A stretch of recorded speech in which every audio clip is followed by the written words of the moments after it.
Welcome back, and it's time now for the Financial Week. The Office of Utilities Regulation, O.U.R, says it secured more than $10.4 million in credits, compensation, and account adjustments for utility customers during the January to March quarter.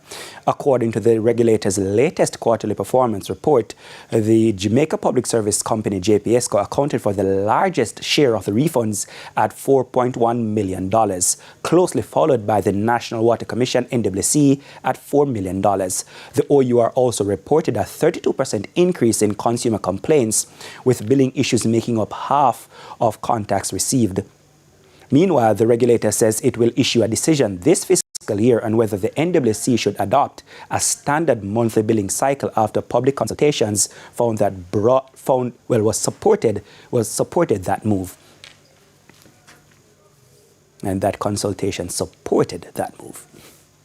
To other news now, artificial intelligence is changing the way the shipping industry operates, prompting a shift in the skills needed for the workforce of the future. As the sector evolves, Jamaica is positioning itself to train the next generation. Deirdre Thomas tells us more.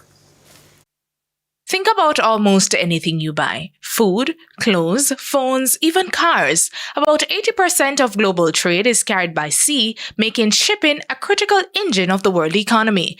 Now, the industry is entering a new phase, with artificial intelligence and other emerging technologies beginning to change how vessels are operated and how maritime decisions are made. Speaking during a visit at the Caribbean Maritime University recently, International Maritime Organization Secretary General Arsenio Dominguez says vessels capable of operating with little or no human intervention are already being tested as countries prepare for the future of shipping. It's a combination. Right now, we're looking at some vessels that are fully autonomous, others that are semi-autonomous. When you say semi-autonomous and fully autonomous, you mean there's no one on it?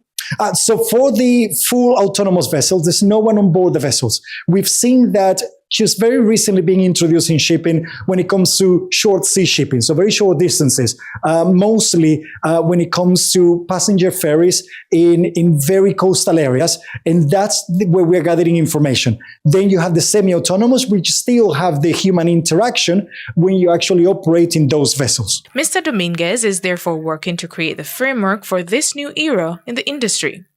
This comes as he points to a global shortage of qualified seafarers who are trained professionals responsible for operating ships.